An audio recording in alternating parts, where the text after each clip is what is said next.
صدری ویسر لی امری واحلل عقدۃ من لسانی یفقهوا قولی ربی زدنی علما اللہم فقہنا فی الدین اللہم انی اسألک علما نافعا ورزقا طیبا وعملا متقبلا اللہم انفعنا بما علمتنا وعلمنا ما ينفعنا وزدنا علما اللہم انی اعوذ بک من علم لا ينفع ومن قلب لا يخشع ومن نفس لا تشبع ومن دعوت لا يستجاب لها ربی یسر ولا تعسر وتمم بالخیر وبک نستعین یا فتاح یا فتاح اللہم لا سہل الا ما جعلته سہلا وانت تجعل الحزن اذا شئت سہلا اللہم آنس وحشتی فی قبری اللہم ارحمنی بالقرآن العظیم آمین یا رب العالمین۔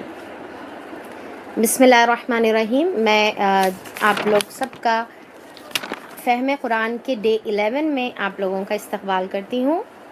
تو الحمدللہ ہم لوگ کا سورہ النساء شروع ہو گیا تھا اور ہم لوگوں نے کافی آیتیں اس میں کور کی، کافی اللہ تعالیٰ کے احکامات کو ہم نے سمجھنے کی کوشش کی، اور انشاءاللہ اللہ سے دعا ہے کہ اللہ تعالیٰ اس کے اوپر عمل کرنا ہمارے لیے آسان کر دے۔ تو کل ہم جو احکامات دیکھے، سب سے پہلے تو تقوی کے بارے میں ہم لوگ دیکھے، اور تقوی کی بنیاد پر اللہ تعالیٰ نے یہ سورہ کا جو ہے شروعات اللہ تعالیٰ نے کی ہے۔ یہ سورہ مدنی سورہ ہے۔ اب اس کے بارے میں کسی کو ڈاؤٹ تھا کہ مدنی اور مکی کا کیا مطلب ہے۔ مکی سورہ اس کو کہیں گے جو ہجرت سے پہلے جتنی صورتیں نازل ہوئی، چاہے کوئی بھی جگہ پر نازل ہو، مکے میں ہی نازل ہونا ضروری نہیں ہے، تو اس کو مکی کی صورتیں کہیں گے، اور جو ہجرت کے بعد نازل ہوئی اس کو مدنی صورتیں کہیں گے۔ اچھا، دوسرا سوال کسی کا جو ہے یہ کسی کو وراثت اور وصیت کے بارے میں تھوڑا سا کنفیوژن تھا۔ تو جو ہے دیکھیے کہ وصیت اور وراثت کی تقسیم کے بارے میں کیا ہے معاملہ۔ تو وراثت انہیریٹنس کو کہتے ہیں۔ اگر آپ لوگ گلوسری اور میرے بلٹ پوائنٹس یہ تمام ریفر کر رہے ہیں تو آپ لوگوں کو کافی اس میں جو ہے آپ کے ڈاؤٹس کلیئر ہو جائیں گے، خاص طور پہ ایسے نئے نیو ورڈز عربک کے ٹرمز جو استعمال ہو رہے، جو آپ لوگوں نے ہو سکتا کبھی نہ سنا ہو یا پھر اس کو انگلش میں سنے ہیں۔ تو میں کوشش کر رہی ہوں کہ اس کو سمپل ٹرمز میں استعمال کروں، یا اس کی جو ہے انگلش میں یوزولی یا پھر ہم عام زبان میں کیا استعمال کرتے ہیں۔ تو دیکھیے کہ وراثت ایکچولی انہیریٹنس کو، میراث کو یا جائیداد کو کہتے ہیں، جو کوئی شخص اپنے مرنے کے بعد پیچھے چھوڑ جاتا ہے۔ تو مرنے کے بعد وہ اس کا حقدار نہیں ہے، یعنی کہ اس کے خود کے مال کا وہ حقدار نہیں ہے۔ مرنے سے پہلے انہیں حق رکھتا، اور پوری کی پوری جائیداد انہیں، پورے کا پورا مال انہیں صدقہ کر سکتا مرنے سے پہلے، ٹھیک ہے۔ مال میں سے جس کو چاہے تحفہ دے سکتا مرنے سے پہلے، جس کو ہبہ بولیں گے۔ تو آپ صدقہ کر سکتے، آپ گفٹ کر سکتے، یعنی کہ زندگی میں جیسا ہم جو ہے اپنے مال کو جیسا چاہے خرچ کریں، اپنے اوپر خرچ کریں، کسی پر خرچ کریں، اللہ کی راہ میں استعمال کریں، جو چاہے وہ مرنے سے پہلے وہ کر سکتا ہے۔ پر مرنے کے بعد اللہ تعالیٰ نے یہ طریقہ رکھا ہے کہ مرنے کے بعد وہ نہ کسی کو گفٹ دے سکتا، نہ وہ صدقہ کر سکتا، نہ وہ اپنے وارثین میں اپنے حساب سے تقسیم کر سکتا۔ وارثین کا کیا مطلب ہے؟ جو آپ کے انہیریٹرز ہے، جو یعنی کہ کل میں بتائی تھی نا کہ والدین اور اولاد یہ ہمارے وارثین ہوتے ہیں، ٹھیک ہے۔ ان لوگوں کی غیر موجودگی میں، ان لوگوں کی ایبسنس میں، یا تو انمیرڈ ہے تو ایبسنس ہے، یا پھر جیسا بیوی اور بچے، یا پھر جو ہے اگر انتقال ہو جائے تو والدین کا تو ایبسنٹ انہوں اگر نہیں ہے تو اس کی شکل میں بھائی بہن آئیں گے، ورنہ نہیں آئیں گے، ٹھیک ہے۔ یہ وارثین ہو گئے، یہ آپ کے انہیریٹرز ہو گئے۔ تو اپنی زندگی، اپنے مرنے کے بعد کیا بتائی تھی میں؟ نہ صدقہ کر سکتا، نہ گفٹ دے سکتا، نہ انہیں اپنے حساب سے جائیداد کو تقسیم کر سکتا۔ میرے امی کو اتنا دینا، میرے ابو کو اتنا دینا، میری بیوی کو، میرے بچوں کو اتنا، یہ نہیں بول سکتے، ٹھیک ہے۔ اب اس کے اندر ایک ایکسیپشنل کیس دیکھیے آپ۔ ایکسیپشنل کیس کیا ہے کہ اگر وہ مرنے سے پہلے زندگی میں وصیت کرے۔ وصیت کا مطلب کیا ہے؟ جو مرنے سے پہلے انسان اپنی ڈیڈ بناتا ہے نا، ول بناتا ہے، تو وہ مرنے سے پہلے اگر انہیں وصیت کرے کہ دیکھو بھائی میرے مرنے کے بعد یہ مال صدقہ کرنا ہے، تو انہیں مرنے سے پہلے بولنا پڑے گا اس کو، ٹھیک ہے۔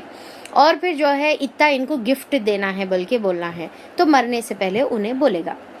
اور وہ اللہ تعالیٰ جو ہے مرنے کے بعد انہیں جو ول بنا سکتا، جو ڈیڈ بنا سکتا، وہ کتنے کی بنا سکتا؟ 1/3 مال کی بنا سکتا، ایک کنڈیشن کتنے کی بنا سکتا؟ 1/3 مال. زندگی میں پورا صدقہ کر دو, پورا گفٹ دے دو, پر مرنے کے بعد اگر انہیں بول رہا کہ یہ میرے مرنے کے بعد کرنا بول کے اگر انہیں بول کے مر رہا, تو پھر انہیں صرف 1/3 کی بنا سکتا. ایک کنڈیشن. دوسری کنڈیشن, انہیں وارثین کے معاملے میں وصیت نہیں کر سکتا. مطلب کیا ہے؟ جو انہیریٹرز ہے, ٹھیک ہے, یعنی کہ والدین, اولاد, بیوی, یہ انہیریٹرز کے بارے میں انہیں وصیت نہیں کر سکتا. یعنی کہ 1/3 مال میں سے ان کو دیو نہیں بول سکتا. کیوں نہیں بول سکتا؟ کیونکہ آلریڈی اللہ تعالیٰ نے یہ وارثین کا مال کا جو ہے حصہ آلریڈی فکسڈ حصہ ہے, جو اللہ تعالیٰ کی طرف سے اللہ تعالیٰ نے رکھ دیا ہے. ٹھیک ہے, تو انہیں 1/3 میں سے پھر کس کو کریں گا؟ یا تو صدقہ دو بول کے کر سکتا, یا پھر ایسے لوگوں کے بارے میں انہیں وصیت کر سکتا جو اس کے وارث میں نہیں ہیں. کیا مطلب؟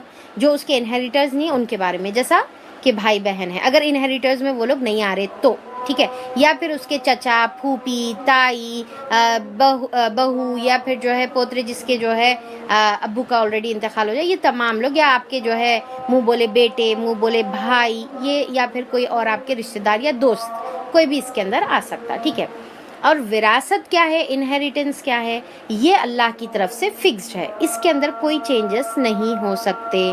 اس کے اندر اتنا ہی ملے گا جتنا اللہ تعالیٰ نے بتا دیا ہے. یعنی کہ آپ اگر چاہ رہے کہ میرے یہ بیٹے کو زیادہ ملے, نہیں, آپ نہیں دے سکتے آپ کے وہ بیٹے کو زیادہ, کیونکہ اللہ تعالیٰ بتا دیے بیٹوں کا یہ حصہ ہے, بیٹیوں کا یہ حصہ ہے, ماں کا یہ حصہ ہے, باپ کا یہ حصہ ہے. آپ اپنی مرضی سے چینج نہیں کر سکتے. اس کا جواب اللہ تعالیٰ بول دیے کہ اللہ کو زیادہ معلوم ہے کہ کون زیادہ حقدار ہے اور کون تمہارے کو نفع پہنچا سکتا ہے. تو اس کے اوپر عمل کرنے میں ہی تمہارا فائدہ ہے, اور یہ لمیٹیشنز ہے, اللہ تعالیٰ کے حدود ہے, اس کو کراس نہیں کرنا. ہمارے پاس چھوڑ دو ان کو. تو ایسے جو ہے غلط باتوں پر جو ہے پیرنٹس کو چاہیے کہ اپنی بیٹیوں کو نہ اکسائے, نہ جو ہے ساسوں کو چاہیے کہ بیٹے کو اپنی بہوؤں کے خلاف جو ہے غلط باتیں کر کر اور تم سب اللہ کی بندگی کرو, یعنی کہ اللہ کے غلام بن جاؤ, اللہ تعالیٰ کی اطاعت میں جھک جاؤ, اس کے ساتھ کسی کو شریک نہ بناؤ, ماں باپ کے ساتھ نیک برتاؤ کرو, خرابت داروں کے ساتھ یعنی کہ رشتہ داروں. اب کس کے ساتھ کیا کیا حکم دے رہے؟ پہلے اللہ تعالیٰ ایک حکم دیے, شرک نہیں کرنا. اب اس کے بعد پورے حقوق العباد کی لسٹ آ رہی ہے. کیا بتایا جا رہا؟ ماں باپ کے ساتھ اچھا برتاؤ کرو, خرابت داروں کے ساتھ یعنی کہ ریلیٹیوز, یتیموں کے ساتھ, مسکینوں کے ساتھ حسن سلوک سے پیش آؤ, اور پڑوسی رشتہ دار کے ساتھ, یعنی کہ سب سے پہلے حقدار کون ہے پڑوسیوں میں سے؟ وہ پڑوسی جو رشتہ دار بھی ہو. ٹھیک ہے, پھر سیکنڈ جو ہے وہ پڑوسی جو رشتہ دار نہ ہو. رائٹ, تو پڑوسی رشتہ دار سے, اجنبی ہمسایوں سے یعنی کہ جو رشتہ دار نہ ہو یا پھر جو غیر مذہب سے تعلق رکھتا ہو, اور پھر ان کے ساتھ بھی اچھا معاملہ کرنا ہے. پھر تیسرا کون سے؟ پہلو کے ساتھی, یعنی کہ جو تمہارے ٹیمپرری جو ساتھی ہیں. اب بعض وقت ایسا ہوتا ہے کہ آپ کہیں جا رہے, بازو ویٹنگ روم میں بیٹھے ہوئے ہیں, ڈاکٹر کے پاس بیٹھے ہوئے ہیں, کہیں جو ہے کیب میں, کہیں بھی جو ہے بازو تھوڑی دیر کے لیے بھی جو آ کر بیٹھتا ہے, یا پھر اجتماعوں میں یا کلاس میں بھی جو پہلو کے آپ کے ساتھی ہوتے ہیں, کونیاں مار کے جو ہے ان کو ستانے کا نہیں ہے, بلکہ جو ہے یا پھر ان سے باتیں کر کے ڈسٹرب کر کے لیکچر کے دوران جو ہے آپ ان کو, یہ بھی آپ کے پہلو کے ساتھی ہے. اور پھر ساتھ میں جو ہے جب آپ کوئی گروپ کا ٹیم ورک کرتے ہیں تو وہ بھی آپ کے کلیگز جو ہے آپ کے پہلو کے ساتھی ہیں, تو ان کے ساتھ, اور مسافر کے ساتھ, اور ان لونڈی غلاموں کے ساتھ, یعنی کہ وہ زمانے میں لونڈی غلام, اب کے زمانے میں میڈز اور سرونٹس جو ہوتے ہیں, تو ان کے ساتھ جو ہے آپ کو کیا کرنے کا ہے, جو تمہارے قبضے میں ہو احسان کا معاملہ کرو. احسان کا مطلب ہم دیکھے تھے اس سے پہلے, حق سے زیادہ دینے کو احسان کہتے ہیں. تو ان کے ساتھ احسان کا معاملہ کرو, یعنی کہ کبھی ایکسٹرا ٹپس دے دیا کرو ان کو, اور پھر جو ہے کبھی ان کی غلطیوں کو جو ہے نظر انداز کر دو, معاف کر دو, تو ان کا جو ہے خیال رکھو. کبھی تھوڑا سا کم جو ہے کام لو, خاص طور پہ اب جیسا رمضان آ رہا تو ان کے ساتھ جو ہے آسانیوں کا معاملہ کرو. یقین جانو کہ اللہ کسی ایسے شخص کو پسند نہیں کرتا جو اپنی پنڈار میں مغرور ہو اور اپنی بڑائی میں فخر کرے, یعنی کہ تکبر کرنے والے کو اللہ تعالیٰ پسند نہیں کرتا, غرور اور تکبر کرنے والے کو پسند نہیں کرتا. اور ایسے لوگ بھی اللہ کو پسند نہیں ہیں جو کنجوسی کرتے ہیں. اب دیکھیں کہ جو کنجوسی کرتے ہیں, اب کنجوسی بولتے ساتھ ہی دماغ میں کیا آئے گا کہ ڈیفینیٹلی جو ہے مال میں جو کنجوسی کرتے ہیں. رائٹ, تو اب یہاں پر ایک تو مطلب ہو گیا کہ مال میں کنجوسی کرے, اور دوسروں کو بھی کنجوسی کی ہدایت کرتے ہیں. ایک تو خود کنجوسی کرتے ہیں, خود خرچ نہیں کرتے جس کے اوپر خرچ کرنا چاہیے, اور پھر بعد میں جو ہے دوسروں کے اوپر بھی جو ہے میری آواز میوٹ ہو گئی.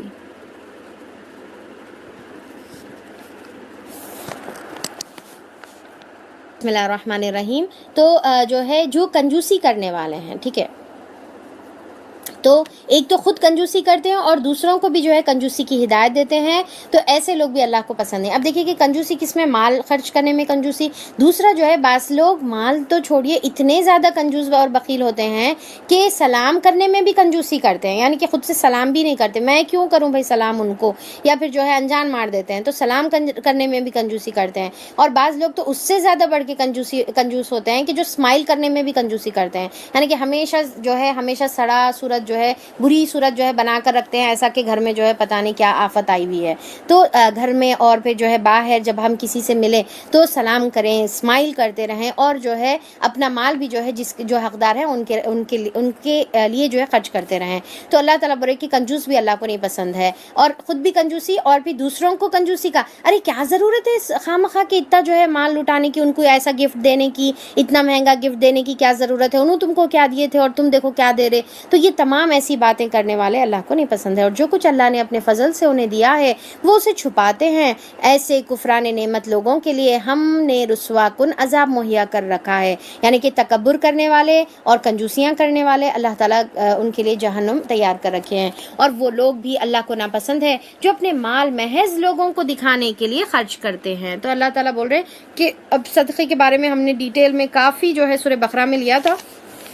تو اللہ تعالیٰ بول رہے کہ ایسے لوگ نہیں پسند ہے جو دکھاوے کے لیے کرتے ہیں. دیکھیے کچھ لوگ ایسے ہوتے ہیں جو اخلاص کے ساتھ تھوڑا بھی خرچ کرے اللہ تعالیٰ 1 سے 700 گنا زیادہ دے گا، پر اگر ریاکاری کریں گے تو پورا کا پورا بیکار ہو جائے گا. تو لہٰذا اللہ تعالیٰ یہاں پر آگے کیا بتا رہے کہ جو ہے لوگوں کو دکھانے کے لیے خرچ کرتے ہیں، اور یہ حصہ بہت امپورٹنٹ ہے. در حقیقت نہ اللہ پر ایمان رکھتے ہیں اور نہ روز آخرت پر ایمان رکھتے ہیں. یعنی کہ ریاکاری کب آئے گی؟ جب آپ کو اللہ اور روز آخرت پر ایمان نہیں ہے، اور یہ ایمان نہیں ہے کہ آپ کو اس کا بدلہ آخرت میں اللہ تعالیٰ دے گا. وہ دنیا میں تعریف چاہتے ہیں، وہ دنیا میں فیم چاہتے ہیں، وہ دنیا میں لوگوں کو دکھانا چاہتے ہیں اور اپنی فیاضی بتانا چاہتے ہیں. تو یہاں پر دیکھیے کہ کچھ لوگ ایسے ہوتے ہیں وہ یہ نہیں دیکھتے کہ کہاں پر مال خرچ کرنے پہ زیادہ اجر ہے، بلکہ کیونکہ ان کو اجر کا نہیں ہے دماغ میں، بلکہ وہ یہ دیکھتے ہیں کہ کہاں پر خرچ کرنے سے زیادہ فیم ملے گی، زیادہ جو ہے شہرت ملے گی. تو شہرت جہاں پر ملے گی وہاں پر خرچ کرتے ہیں، اور دکھا کر اپنی جو ہے میں اتنا کر رہی ہوں، میں اتنا کر رہی ہوں، یہ بتا کر خرچ کرتے ہیں. تو اللہ تعالیٰ بول رہے کہ ایسے مال اللہ تعالیٰ کو نہیں پسند ہے. تو یہاں پر ہم کو یہ نہیں دیکھنا ہے کہ کہاں پر شہرت زیادہ ہے، کہاں پر فیم زیادہ ہے، بلکہ یہ دیکھنا ہے کہ کہاں پر اجر زیادہ ہے. اور آپ بتائیے کہاں پر اجر زیادہ ہے، آپ لوگ جواب دیجئے اس کا، کہاں پر اجر زیادہ ہے؟ والدین پر، گھر والوں پر، رشتہ داروں پر خرچ کرنے میں زیادہ اجر ہے بنسبت دوسروں کے. پہلے یہاں کریں گے، سیکنڈ پہ جو ہے تمام دوسروں کا بھی خیال کریں گے، یتیم نال ساری چیزیں آئیں گے. سچ یہ ہے کہ شیطان جس کا رفیق ہوا، دوست ہوا، اسے بہت ہی بری رفاقت میسر آئی. آخر ان لوگوں پر کیا آفت آ جاتی اگر یہ اللہ اور روز آخرت پر ایمان رکھتے اور جو کچھ اللہ نے دیا ہے اس میں سے خرچ کرتے. اگر یہ ایسا کرتے تو اللہ تعالیٰ ان کی نیکی کا حال اللہ تعالیٰ سے ان کی نیکی کا حال چھپا نہیں رہتا. اللہ کسی پر ذرہ برابر بھی ظلم نہیں کرے گا. اللہ اگر کوئی ایک نیکی کرے تو اللہ اسے 2 چند کرتا ہے، یعنی کہ ملٹیپلائی کرتا ہے ڈیپینڈنگ آن نیت اور سچویشن، کہ کتنی آپ کی ضرورت تھی اس کے باوجود آپ نے کتنا خرچ کیا، پھر اپنی طرف سے بڑا اجر فرماتا ہے. یعنی کہ ایکسٹرا اللہ تعالیٰ جو ہے رحمت عطا فرماتا ہے. پھر سوچو کہ اس وقت یہ کیا کریں گے جب ہم ہر امت میں سے ایک گواہ لائیں گے اور ان لوگوں پر تمہیں یعنی محمد صلی اللہ علیہ وسلم کو گواہ کی حیثیت سے اٹھائیں گے. اب یہ آیت بہت زیادہ اہم ہے، آیت نمبر سورہ نساء کی آیت نمبر 41، ٹھیک ہے، جس کے اندر اللہ تعالیٰ بتا رہے. اب اس کا بیک گراؤنڈ آپ پہلے دیکھ لیجئے کہ اس میں جو ہے ایک مرتبہ عبداللہ ابن مسعود کو آپ صلی اللہ علیہ وسلم نے فرمایا کہ عبداللہ تم تلاوت کرو، مجھے تمہاری تلاوت پسند ہے تو میں سنوں گا. اللہ کے رسول آپ سنیں گے؟ تو آپ صلی اللہ علیہ وسلم نے فرمایا ہاں میں سنوں گا. تو آپ تلاوت کرنا شروع کر دی سورہ نساء کی. اب آپ تلاوت کرتے جا رہے، اور اس کے بعد جب آپ صلی اللہ علیہ وسلم 41 پر آئے، آیت نمبر جو ہے عبداللہ ابن مسعود 41 آیت پر آئے، تو آپ صلی اللہ علیہ وسلم نے ان کو جو ہے روک دیا اور فرمایا کہ رک جاؤ، بس ہے. تو جب عبداللہ ابن مسعود دیکھے کہ آپ صلی اللہ علیہ وسلم کی طرف نظر اٹھا کے تو آپ رو رہے تھے، آپ کے آنکھوں سے جو ہے آنسو جاری تھے اور آپ کا چہرہ پورا جو ہے آنسوؤں سے کچا ہو گیا تھا. تو آپ سے جب پوچھا گیا تو آپ صلی اللہ علیہ وسلم نے فرمایا کہ میں اس آیت پر رو رہا ہوں، کیونکہ یہ آیت میں کیا ہے کہ اللہ تعالیٰ قیامت کے دن جو ہے اللہ تعالیٰ بولے پھر سوچو ذرا اس وقت کیا کریں گے جب ہر امت میں سے ایک گواہ لایا جائے گا، یعنی کہ ہر امت کو ایک گواہ یعنی کہ رسول ان کے جو ہے، یعنی کہ نوح علیہ السلام کی امت کے ساتھ نوح علیہ السلام رہیں گے، موسیٰ علیہ السلام کی امت کے ساتھ موسیٰ علیہ السلام، اور وہ کیا رہیں گے؟ ایز اے گواہ رہیں گے اللہ تعالیٰ کی طرف سے، اور انہوں بولیں گے کہ اللہ تعالیٰ آپ جو ذمہ داری مجھ تک دیے نا میں ان لوگوں تک پہنچا دیا۔ تو آپ صلی اللہ علیہ وسلم بھی قیامت کے دن یہ گواہی دیں گے۔ تو ایک پہلی چیز جب آپ صلی اللہ علیہ وسلم جو رو رہے تھے اس کی وجہ یہ تھی کہ جب قیامت میں میرے کو اللہ کے سامنے گواہی دینا پڑے گا تو کیا میں وہ حق ادا کر دیا گواہی دینے کا کہ میں ہاں اللہ تعالیٰ پہنچا دیا آپ کی امت تک یہ تمام چیزیں۔ ایک یہ چیز تھی۔ دوسرا جو ہے اس کا اور ایک معنی یہ بھی نکلتا ہے کہ یعنی کہ اللہ تعالیٰ اور ان لوگوں پر تمہیں محمد صلی اللہ علیہ وسلم گواہ کی حیثیت سے کھڑا کریں گے، تو یعنی کہ آپ صلی اللہ علیہ وسلم اس وقت بولیں گے کہ اللہ تعالیٰ میں تو ان تک پہنچا دیا بات، ٹھیک ہے۔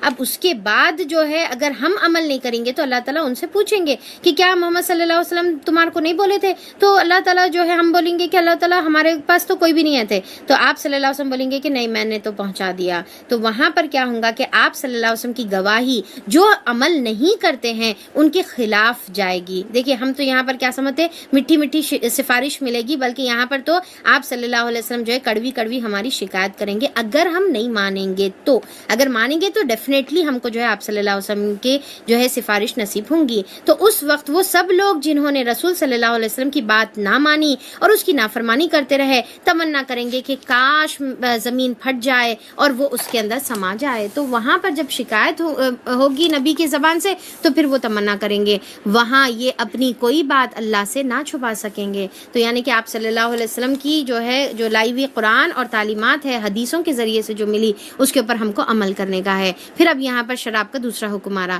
اے لوگوں جو ایمان لائے ہو جب تم نشے کی حالت میں ہو تو نماز کے قریب نہ ہو۔ اب یہ دوسرا حکم ہے۔ اب دیکھیے یہ بتدریج نازل ہو رہا، پہلا حکم بقرہ میں دیکھیں، اب دوسرا حکم یہاں پر سورہ نساء میں ہے، اور تیسرا فائنل حکم سورہ مائدہ میں آئے گا۔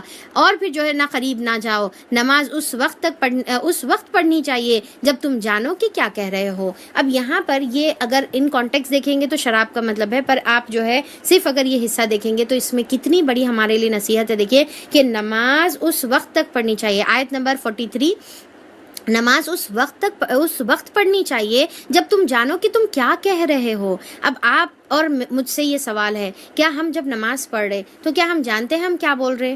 ہم جب سورہ فاتحہ پڑھ رہے تو کیا بول رہے؟ ہم جب ضمی سورہ پڑھ رہے دوسرے تو ہم کیا بول رہے؟ اتحیات میں ہم کیا بول رہے؟ دعائے قنوت میں جو ہے ہم دعائیں کرتے ہیں تو دعائے قنوت نامج دعا ہے، پر وہ دعا میں کیا بول رہے نہیں معلوم ہے۔ ربنا کی دعائیں پڑھتے ہیں اور ہم کو نہیں معلوم ہے کیا بول رہے، سجدے میں ہم کیا بول رہے نہیں معلوم ہے۔ تو پھر کیا ایسی نماز ہماری سوچیے کہ کیا کیسی قبول ہو رہی ہوں گی، کس درجے کا ہمارے کو اجر مل رہا ہوگا۔ تو نماز جیسا آپ صلی اللہ علیہ وسلم نے فرمایا کہ بندے کے لیے نماز میں اتنا ہی حصہ ہے جتنے نماز پر انہیں توجہ کرے گا۔ کسی کو 10 میں سے 10 آؤٹ آف 10 ملتے ہیں، کسی کو 8، کسی کو 5، کسی کو 4، کسی کو 3 اور کسی کو 0، کچھ نہیں ملتا، کیونکہ ہم نے نماز شروع کی، ہماری توجہ کہیں اور تھی، پورا دماغ میں کچھ اور چل رہا تھا، کچھ اور پلاننگز ہو رہے تھے، اور نماز اسی حالت میں ہم ختم کر دیتے ہیں کہ ہنڈی میں کتنا رکھا ہوا ہے اور سیٹیاں کتنے بجے۔ تو یہ جو ہے ہم ایسی نماز اگر ہم پڑھیں گے تو ایک تو توجہ نہیں ہوتی ہے، دوسرا جو ہے ہم جو پڑھ رہے اس کے میننگ بھی نہیں معلوم رہتے ہیں۔ تو اس کا جو ہے بہترین طریقہ یہ ہے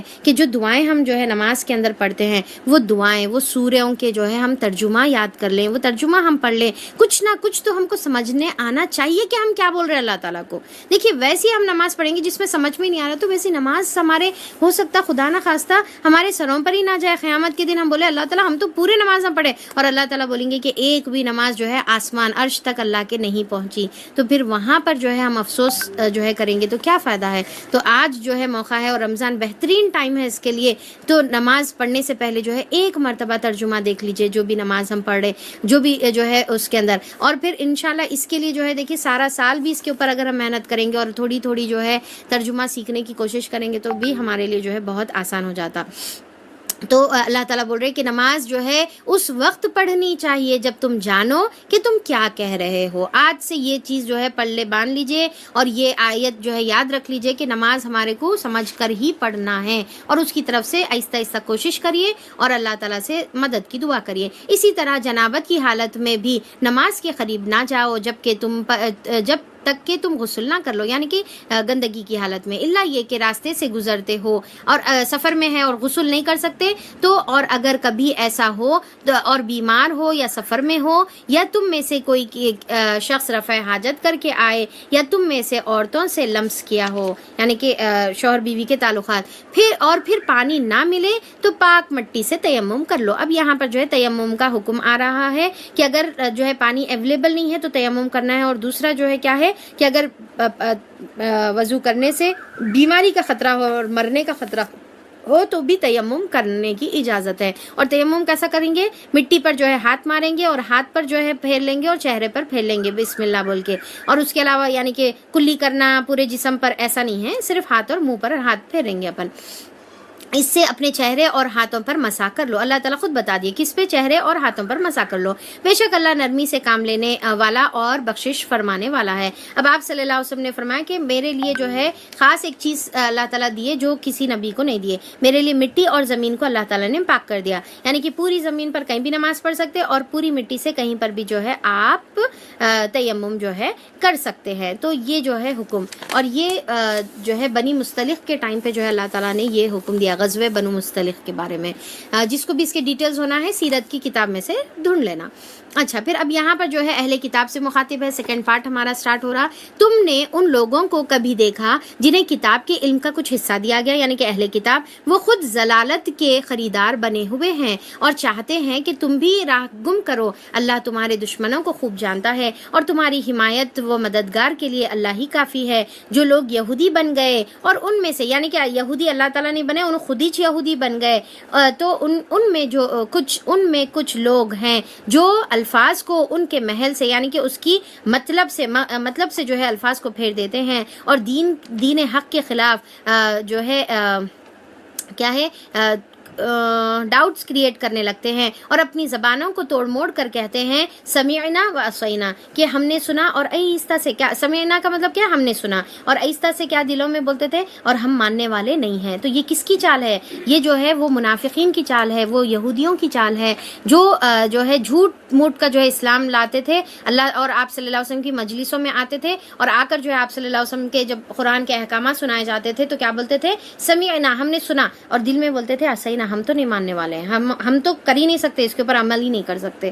تو اب دیکھیں کہ یہ چیز ہم کو بھی چیک کرنے کا ہے۔ اب ہم اتنے سارے سورہ بقرہ میں کچھ احکامات دیکھیں، سورہ آل عمران میں دیکھیں، سورہ نساء میں ہم دیکھیں، کہیں ہم بھی یہ ان لوگوں میں تو نہیں ہے جو ہم سننے کے بعد ہم یہ بول رہے ہاں صحیح بات ہے بھائی ہے، پر کیا ہے معلوم اس کے اوپر میں عمل کرنا مشکل ہے، ہمارے کو نہیں ہو سکتا بھائی، کیسا کریں گے، مشکل ہے نا وہ عمل، تو دل میں ہم یہ سوچ لے رہے۔ تو کہیں ہم ایسے تو لوگ نہیں ہیں جو انہی کی طرح جو ہے منافقت کی جو ہے ایسے طرز عمل جو ہے استعمال کر رہے کہ میرے لیے پاسبل نہیں ہے، وہ ہوں گا پر میرے لیے نہیں ہے اور میں یہ نہیں کر سکتی ہوں، ٹھیک ہے، یا کم سے کم یہ بولے کہ میں نہیں کر سکتی ہوں۔ آپ کر سکتے، جب اللہ تعالیٰ نے ہمارے لیے حکم دیا ہے اور اللہ تعالیٰ اتنا ہی دیتے جتنا ہم برداشت کر سکتے تو ہم بالکل کر سکتے۔ اکثر لوگ یہ بولتے کہ بھائی ارے کیسا ہم 5 نمازیں مشکل ہے، کسی کے لیے پردہ کرنا جو ہے مشکل ہے، ارے میں نہیں کر سکتی ہوں بھائی، گرمی ہوتی دم گھٹتا۔ تو یہ چیز جو ہے اللہ تعالیٰ جو ہے ہم یہاں پر جب سن رہے تو ہمارے کو اس کے اوپر جو ہے عمل کرنا ہے۔ حرام کے جو ہے اگر ہماری کمائی ہے تو وہ چھوڑ دینے کا ہے، یا جو بھی پورے اطاعت میں جو ہے ہمارے کو سر جھکا دینا ہے اللہ تعالیٰ کی۔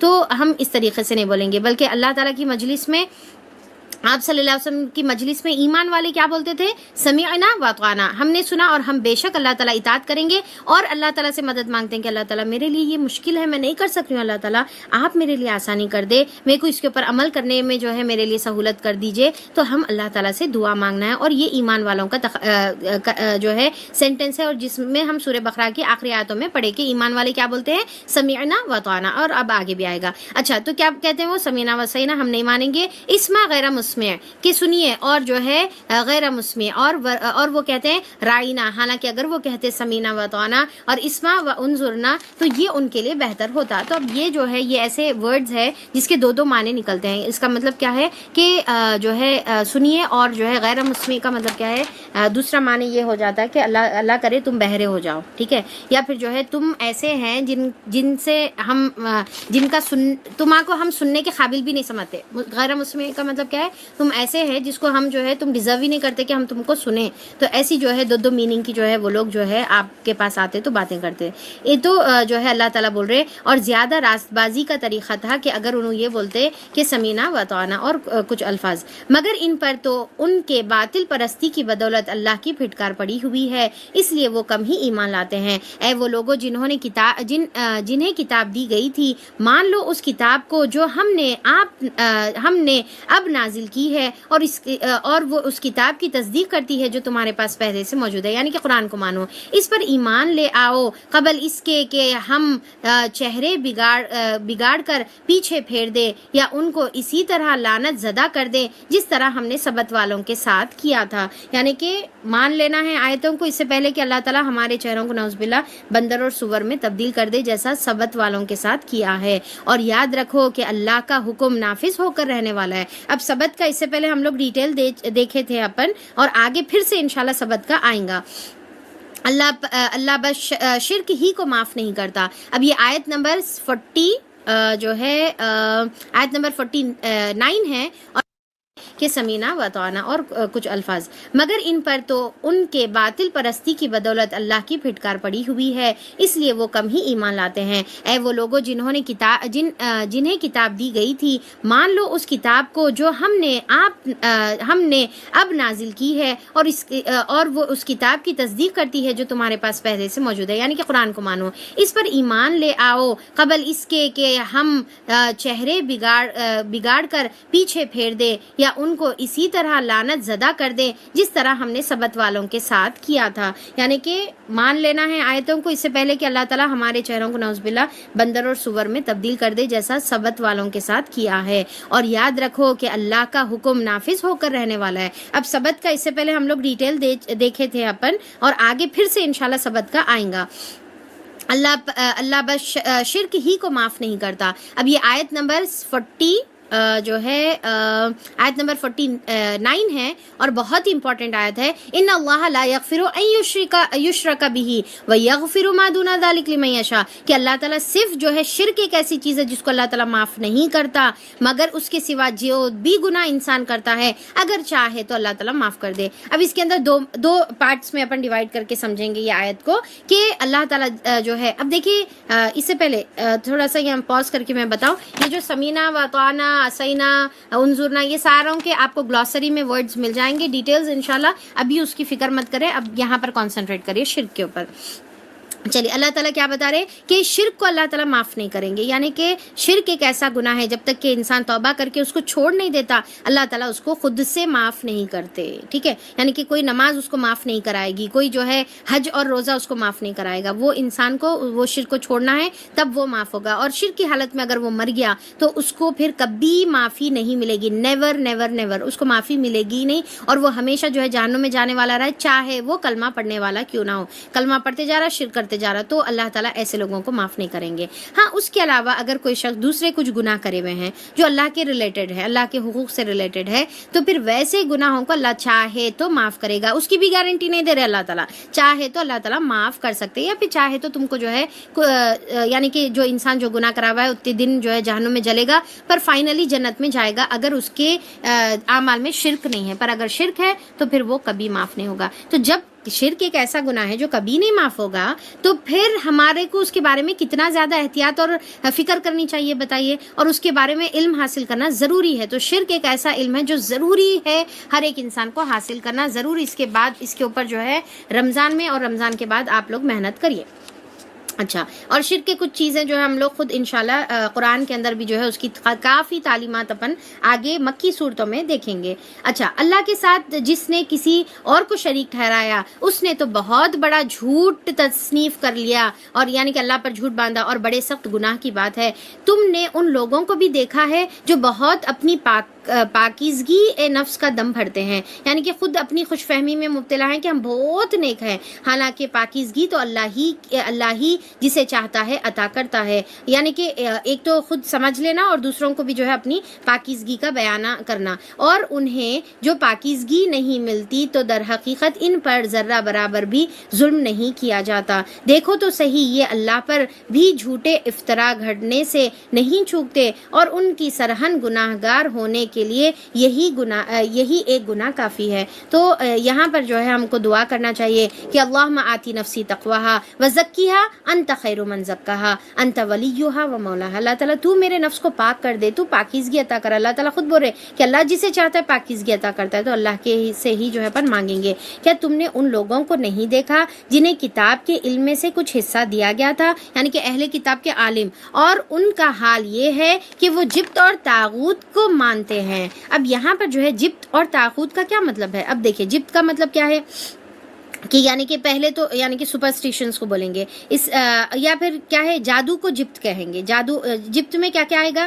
جادو آئے گا، کہانت آئے گی، اور پھر جو ہے فالگیری آئے گی، یعنی کہ جو ہے یہ چیز ہمارے لیے اچھا ہے یا برا ہے، فال نکالتے نا، فالگیری آئے گی، ٹونے ٹوٹ کے اس کے اندر جو ہے آئیں گے، شگن اور بدشگنی آئے گی، یعنی کہ یہ دن شگن ہے، یہ جو ہے مہینہ اچھا ہے، یہ مہینہ برا ہے، یا یہ وقت اچھا اور یہ وقت برا ہے۔ اکثر لوگ سمجھتے نا کہ کون سا وہ محرم کا مہینہ منحوس ہے یا سفر کا مہینہ منحوس ہے، ایسا جو ہے لوگ باتیں کرتے ہیں، یا وینسڈے کا دن جو ہے منحوس سمجھتے ہیں۔ تو یہ کیا ہے؟ جبت میں آتا ہے، اور یہ بہت بڑا جو ہے گناہ اور شرک ہے۔ اور پھر جو ہے مہورتیں نکالتے ہیں اور تمام جو ہے دوسری وہمی خیالات کرتے ہیں کہ آنکھ پھڑی تو ایسا ہوتا، دودھ ابلا تو ویسا ہوتا، چپل الٹی رہی تو ایسا ہوتا، کوا پکارا تو ویسا ہوتا، کالی بلی گئی تو ایسا ہوتا۔ یہ سب جو ہے کیا ہے؟ جبت اور طاغوت میں جو ہے آتے ہیں۔ تو طاغوت کا مطلب اللہ کے علاوہ جس کی عبادت کرتے ہیں۔ تو اہل کتاب میں سے کچھ ہیں جو ایسا مانتے ہیں، اور کافروں کے متعلق کہتے ہیں کہ ہم ایمان لانے والوں سے تو یہی زیادہ صحیح راستے پر ہے۔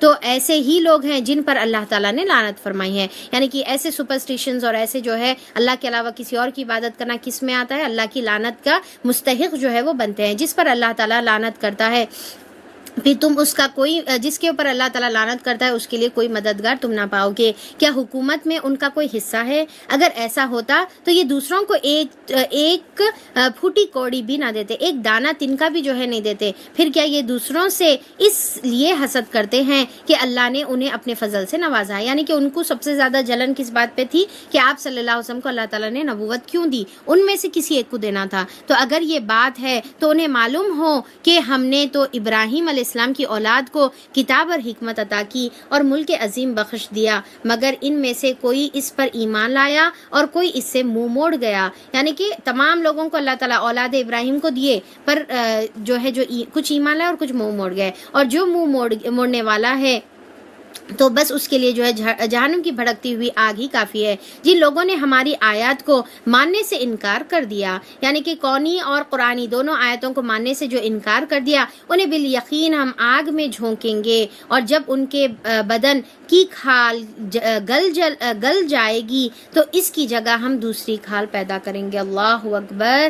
یہ آیت نمبر جو ہے 56 میں اللہ تعالیٰ کتنی خطرناک بات ہے، دیکھیے کہ کیا بتا رہے کہ جہنم کی آگ میں ان کو ڈالا جائے گا، اور جب کبھی ان کی آگ جو ہے آگ کی وجہ سے ان کی کھالیں جل جائے گی، یعنی کہ ڈالتے ساتھ ہی جب جل جائے گی تو پھر اللہ تعالیٰ دوباری نئی کھال، پھر نئی کھال، پھر نئی کھال، اسی طریقے سے جو ہے سکن جو ہے ہماری چینج ہوتے جائے گی۔ اور کیونکہ سکن ہی وہ جگہ ہے جہاں پر انسان کو سینس ہوتا ہے، یعنی کہ فیل کرتا ہے، ٹچ، رائٹ؟ تو جو ہے اللہ تعالیٰ وہ چینج کریں گے۔ اور حدیثوں میں آتا ہے کہ سکن اللہ تعالیٰ قیامت میں جہنمیوں کی جو کھال ہوگی وہ 70 بالش موٹی ہوگی، 70 بالش جو ہے وہ موٹی ہوگی، اتنی موٹی موٹی کھالیں رہیں گی، وہ جلے گی پھر دوسری کھال، وہ جلے گی پھر دوسری کھال، یعنی کہ جسم بڑا کر دیں گے اللہ تعالیٰ۔ اور پھر کیا ہے، جل جل کے پھول کر بھی شاید وہ بڑا ہو جائے گا، اور بڑا بھی اللہ تعالیٰ کر دیں گے، ایک ایک داڑھ جو ہے ایک ایک احد پہاڑ کے برابر جو ہے کر دیا جائے گا، اتنا بڑا انسان رہے گا تاکہ انہیں جو ہے جہنم کی آگ کو خوب جو ہے محسوس کر سکے۔ تو اب یہاں پر دیکھیے کہ آیتوں کا انکار کرنے والوں کے لیے ہے، ہم فوری بولنا اللہ تعالیٰ ہم جو ہے اللہ تعالیٰ تیری آیتوں پر ایمان بھی لاتے ہیں اور ہم اس کے لیے اطاعت کرتے ہیں، تو ہماری مدد فرما دے، ہم ایمان لانے والوں میں سے اللہ تعالیٰ، تاکہ وہ خوب عذاب کا مزہ چکیں۔ اللہ بڑی قدرت رکھتا ہے اور اپنے فیصلوں کو عمل میں لانے کی حکمت خوب جانتا ہے۔ تو اب یہ اللہ تعالیٰ کیا کر رہی ہے، ڈرا رہے ہمارے کو۔ دیکھیے کہ آج ہمارے کو ڈراوا مل رہا، آج ہم اپنی جو ہے اصلاح کر لیں تو کل یہ عذاب سے بچ جائیں گے، اگر آج اصلاح نہیں کریں گے تو پھر جو ہے ہم عذاب سے نہیں بچیں گے۔ پھر اب کانٹرری جو دوسرے پہلو پہ، اور جن لوگوں نے ہماری آیت کو مان لیا اور نیک عمل کیے، یعنی کہ آیت کو مان کر اس کے اوپر عمل کیے، تو ان کے لیے ایسے باغوں میں داخل کریں گے جن کے نیچے نہریں بہتی ہوں گی، جہاں وہ ہمیشہ ہمیشہ رہنے والے ہیں. سب سے بڑی نعمت جنت کی کیا ہے؟ ہمیشگی ہے وہاں پر، کبھی نہیں نکلنا ہے وہاں سے. ان کو پاکیزہ بیویاں ملیں گی اور انہیں ہم گھنی چھاؤں میں رکھیں گے. مسلمانوں، اللہ تمہیں حکم دیتا ہے کہ امانت اہل امانت کے سپرد کر دو، چاہے امانت بات کی رہو، چاہے امانت کوئی مال اور چیز کی رہو، یا کوئی ذمہ داری والی امانت رہو. یعنی کہ ایک انسان کو کوئی ذمہ داری دی جا رہی، وہ ذمہ داری اس کے اوپر امانت ہے. جیسا بیوی کو جو ہے اولاد کی ذمہ داری ہے، شوہر کو جو ہے فیملی کی ذمہ داری ہے، یا پھر جو ہے کہیں کوئی جاب کر رہا تو وہ جاب کی ذمہ داری ہے. تو یہ امانتیں ہیں، اس کو پورے کا پورا کمپلیٹ کرنا ہماری جو ہے ذمہ داری ہے. کیونکہ آپ صلی اللہ علیہ وسلم نے فرمایا کہ اس کا ایمان نہیں جس نے امانت داری نہیں کی. اور جب لوگوں کے درمیان فیصلہ کرو تو عدل کے ساتھ فیصلہ کرو. اگر تمہارا خود کا گھر ہو، تمہارا خود کی ذات ہو، تمہارا خود کا بیٹا ہو، عدل کا فیصلہ کرنے کا ہے. اب یہاں پر دیکھیے بہت ہی امپورٹنٹ چیز ہے. اکثر مائیں جو ہے بیٹے میں اور بیٹی میں جو ہے غلط فیصلہ کرتے، اور پھر جو ہے بعض وقت جو ہے اگر آپ جیسا ساس ہے تو بہو اور بیٹی کے درمیان یا بیٹا اور بہو کے درمیان جو ہے غلط، چاہے کوئی بھی رہو، آپ کو عدل کا ساتھ جو ہے آپ کو دینے کا ہے، چاہے اس کے اندر آپ کی خود کی ذات کا نقصان کیوں نہ ہو. اللہ تم کو نہایت عمدہ نصیحت کرتا ہے. یقیناً اللہ سب کچھ سننے اور دیکھنے والا ہے.